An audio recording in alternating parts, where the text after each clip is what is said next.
Obviously we had a tough weekend at home in that we played Oregon State and got beat. Had a good comeback there. I was proud of our team for how we competed in that down the stretch. Oregon State's really, really good. I was very impressed with how they play, their style, their discipline. They execute. They're really big. They've got great size. They play really hard. So that's a really, really good team. And then bounce back Sunday against Oregon. We came out flat, which we hadn't really done all season. So that was a little bit disappointing. And then kind of played them even for 3 quarters, but just kind of dug ourselves too big of a hole there in the first quarter. Disappointing to kind of play that way at home, but part of the process. I mean, you play 30 games, you're going to probably have a game where you feel like, man, we didn't play our best. So it's part of a season. You know, every team I've been a part of, you kind of have that game where you scratch your head and just say, man, we didn't play our best. And you're not really sure why, but you just got to move on. So fortunate, grateful, happy, relieved to be playing at home again this week. So we play USC on Friday and UCLA on Sunday. So nice to be home again and kind of regroup while we're here. How do you get the team to bounce back after this weekend? Well, I think bouncing back is it's kind of underrated. I think you have to have the mentality of next play, which we talk a lot about in our program. You can learn from losing, which you need to do. You can learn from winning, but you just have to move on. And so, how do we do it? We will talk. We didn't practice yesterday, Monday. We give them Mondays off, but today we'll meet for the first time and just kind of talk about what we learned, and then you just kind of have to move on. And so, it takes some mental toughness to not focus on it. But I think the same thing is true for winning. If you win, you got to move on. And you got to think, okay, what can we do better? How can we improve? Complacency is the worst thing you can do, and of course, of a long season. And that's what winning can sometimes get you a little complacent. And so, you have to do the same thing. Win or lose, you got to move on. And it's just teaching them what that looks like. What does practice look like by moving on? How do we do that? And for us coaches, it's just not dwelling on it, learning from it, focusing on things we know we'll focus on in terms of improvements, and then just moving forward. It seems like slow starts have been an issue as of late. So are there specific adjustments that you can make to have better first quarters and better performances early in games? I think that's the biggest thing that we've got to improve. In the last 3 games, we've been outscored 28-63 in the first quarter. Not that I've looked up the stats or anything. And we're shooting 25% in the first quarter. Our assisted turnovers like 1 to 3. It's not good. And so how do you do that? I think the players need to ask themselves, how am I getting prepared for the game? What am I thinking about in warm-ups? How intense am I? How ready am I to go? Because this is a new thing. It's not like we've been doing this all season. In fact, conversely, I think we've done the opposite most of the year. And so I think we just have to get back to maybe as players, how was I preparing for games before that, and making sure that we started off, our best foot forward. So again, that's nothing more than just kind of the awareness of it, and really as players dialing it up in that first quarter. The starting 5, the onus is on them to make sure that we start the game off right.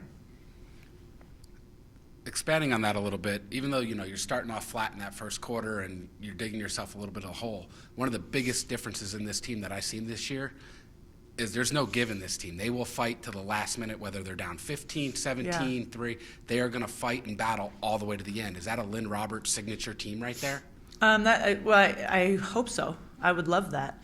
I think these guys have bought into that, and that's something that I always want our teams to be known for.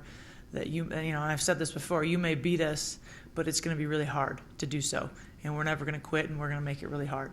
We're not going to win every game, but when you do beat us, you're going to walk out of here or walk off the floor just tired. Like, whew, they were hard to beat. And this team has done a nice job with that, and I'm proud of them for that for sure. So outcome aside, do you feel your team has improved over the last several games in conference play? Good question. In some areas, yeah, we have improved. Some of the things we're trying to work on offensively, defensively, just in terms of schemes, we've improved. But no, we need to get better. I thought we were better on Sunday against Oregon with our turnovers. We were better taking care of the ball. We did a nice job of that. We hadn't done that the 2 games previous. In their defense, though, we were playing 2 of the best defensive teams in the country, top 5 probably statistically. So, you got to give credit to the other team sometimes when you're not playing well offensively. But yeah, I mean, I think there's certainly ways. I think maybe over the course of the season we've improved maybe bigger increments week to week. And the last couple weeks, it's maybe been smaller, maybe less visible. But I do think as a program, we're continuing to improve. And then, unfortunately, we're in an outcome-driven industry. So if we lose, automatically there's things like, well, maybe we're not getting better. And I think we have to be cautious to kind of throw the baby out with the bathwater, as they say, and just because we lost a game. So we just have to keep improving, keep the foot on the gas, and I think the players are doing that. I'm pretty confident that they are. And almost halfway through Pac-12 play, if you had to give your team a midterm report card, what grade would they get? Man, I'd give us a B. I think we've had some A games. I think we've had a couple C's. As a classic B student, I know what that looks like. So I would give us a B. I think we've done some really good things. I think we have some work to do. We certainly haven't played our best basketball yet, I don't think. So I'd give us a solid B. Looking ahead to the weekend, what kind of challenges does USC and UCLA present? What do you have to do to overcome those? Yeah, these are both two, and it's almost a broken record at this point, but this conference is so good. USC is really, we play them first. That's who I'm spending most of my time on. I've watched UCLA, but USC is very athletic, so is UCLA, and they're tough too. They're very competitive. But, both these guys, UCLA is now in the top 25. USC just fell out, but they've beaten some really good teams this year. And how do we overcome? We've got to get. I think we got to toughen up. We got to take care of the ball. I think offensively I think we can do some things this weekend, but we're going to have to be really dialed in and intense and not take bad shots. That's just something that we've got to continue to improve upon, our shot selection.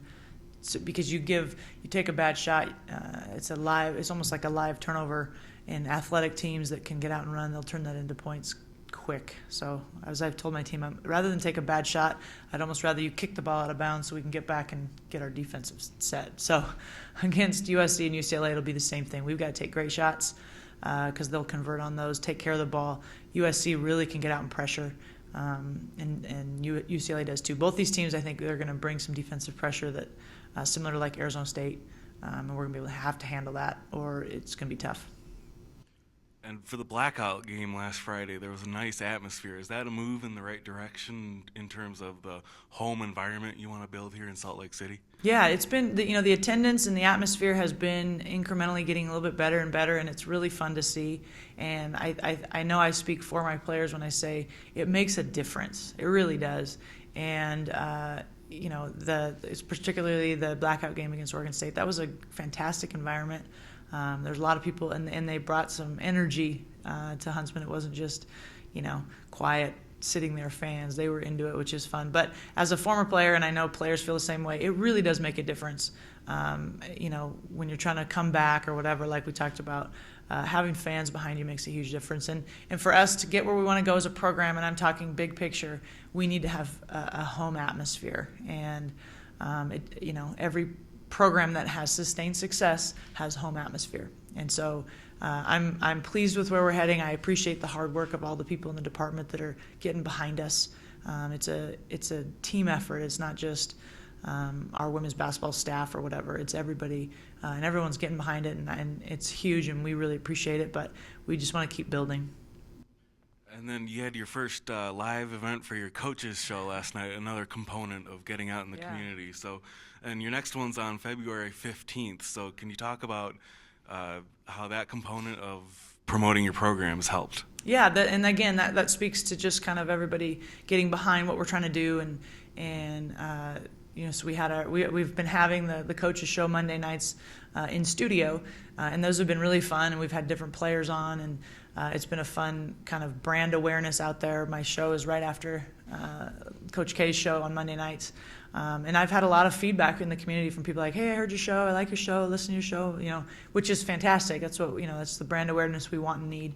And so then last night we had in studio kind of a restaurant club downstairs underneath the ESPN studios, a live show.